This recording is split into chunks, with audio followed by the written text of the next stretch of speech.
हम रीतिकालीन रीति सिद्ध कवि बिहारी के दोहों की व्याख्या कर रहे हैं। देखिए, यह बरिया नहीं और की तू करिया वह सोधी, पाहन नाव चढ़ाई जिही कीन्हे पार पयोधी। बरिया का तात्पर्य है वेला, समय, अवसर। और की यानी अन्य किसी की। करिया कहते हैं पतवार धारण करने वाला यानी माझी या केवट। सोधी माने खोज करना।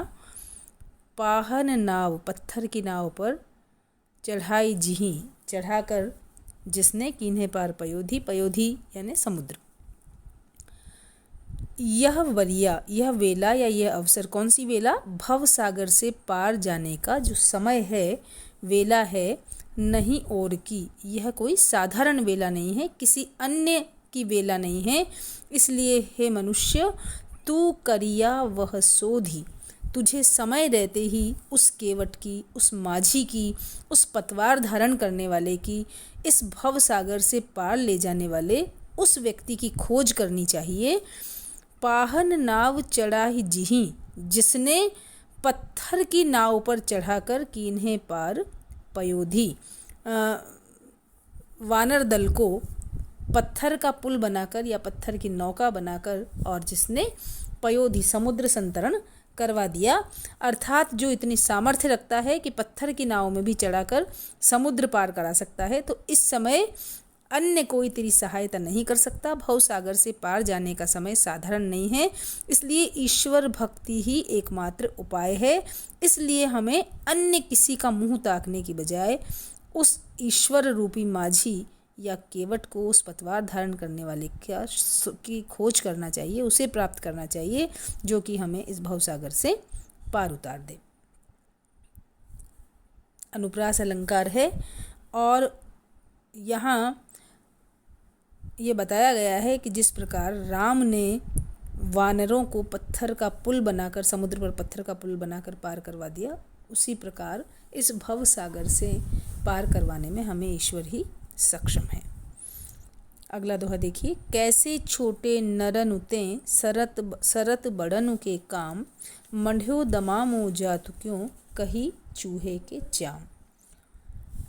प्रस्तुत दोहे में जो दूसरी पंक्ति है, दमामो शब्द है, उसमें दमामे का तात्पर्य होता है बड़ा नगाड़ा जो ऊंट अथवा हाथी पर लाद कर ले जाया जाता है। इतना बड़ा नगाड़ा बजाने का जो कि सामान्यतः आदमी भी नहीं उठा पाते।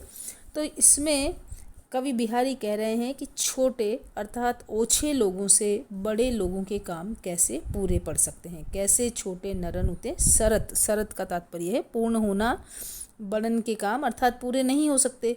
उदाहरण देते हुए वे कहते हैं कि यह स्थिति ठीक उसी प्रकार की है जिस प्रकार कभी भला चूहे के चमड़े से नगाड़ा नहीं मढ़ा जा सकता, नहीं बजाया जा सकता, वैसे ही छोटे व्यक्ति से बड़े लोगों के काम कभी भी पूरे नहीं किए जा सकते।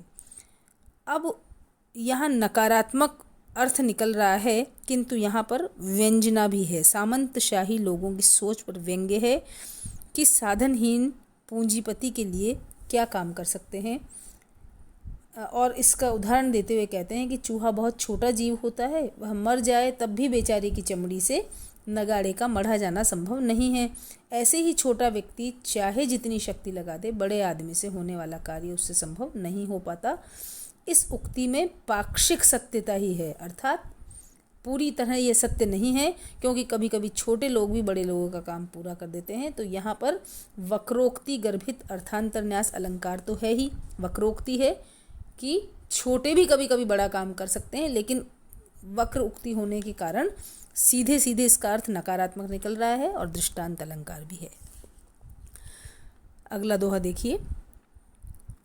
दिन 10 आदर उपाय के करिले आप बखानु, जो लगी काग सराध पखू तो लगी तो सम्मान। यहाँ किसी नीच व्यक्ति को अवसर विशेष पर सम्मानित होने पर गर्व करते हुए देखकर ये उक्ति कही गई है कि दिन 10 आदर उपाय के, ये जो 10 दिन का आदर है, जो क्षणिक आदर है, उसे पाकर कर ले आप बखान, तू अपना बखान कर ले, आत्मश्लाघा कर ले, अपनी प्रशंसा कर ले, किंतु यह चीज़ ठीक वैसी है जो लगी काग सराद पखू तो लगी तो सन्मान है कौवे।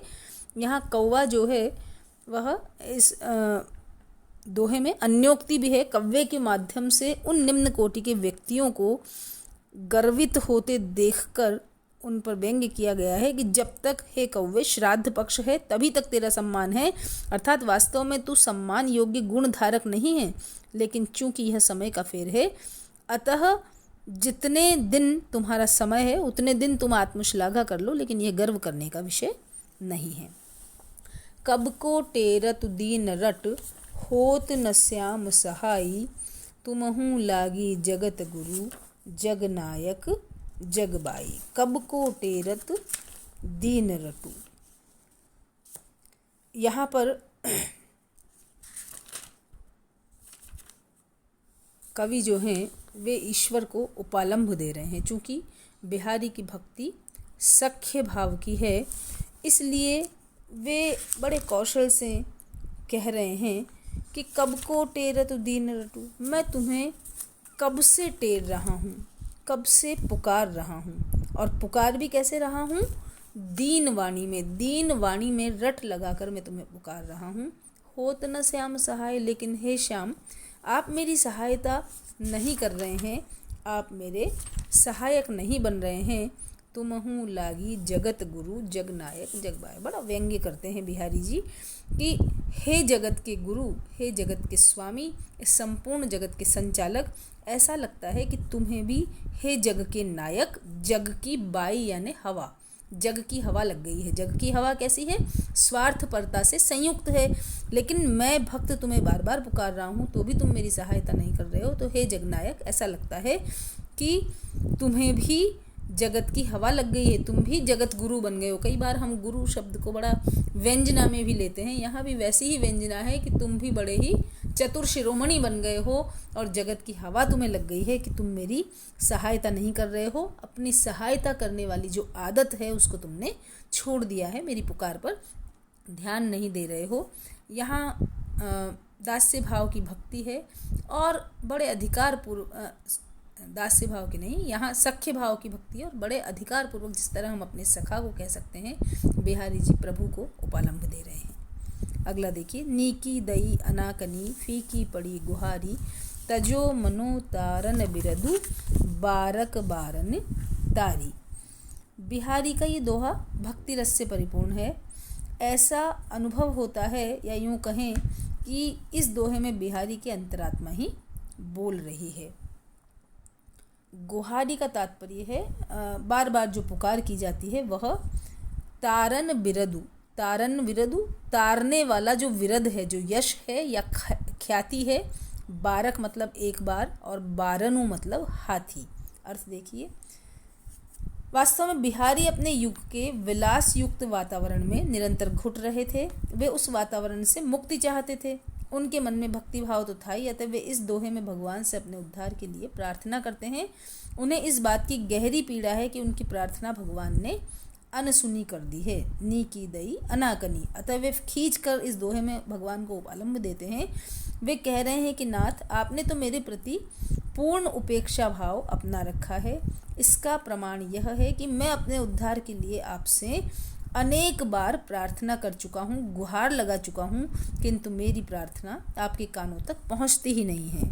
बिहारी की प्रार्थना पर ध्यान न देने के कारण वे उत्प्रेक्षा करते हैं। उत्प्रेक्षा पूर्वक क्या कह रहे हैं, तजो मनो, मनो मनो मनो मानो जहाँ होता है वहाँ उत्प्रेक्षा अलंकार होता है।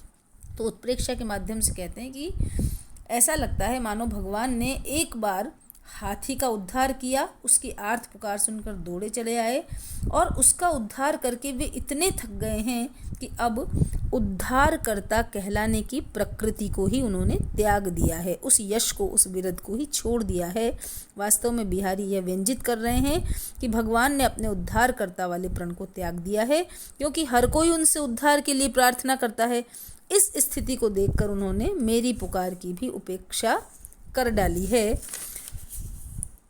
टिप्पणी में हम ये कह सकते हैं कि यहाँ बिहारी स्वयं का उद्धार न होने पर वक्रोक्ति के माध्यम से ईश्वर से द्रवित होने की प्रार्थना कर रहे हैं। नी की दई अनाकनी मुहावरे का प्रयोग है और यहाँ गजेंद्र मोक्ष की ओर भी संकेत किया गया है।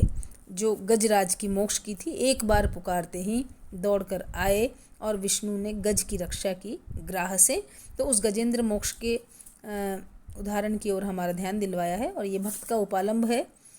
इस दोहे में पूर्वार्ध में काव्यलिंग अलंकार है और उत्तरार्ध में हेतुत्प्रेक्षा है। नीकी शब्द में विपरीत लक्षणा है।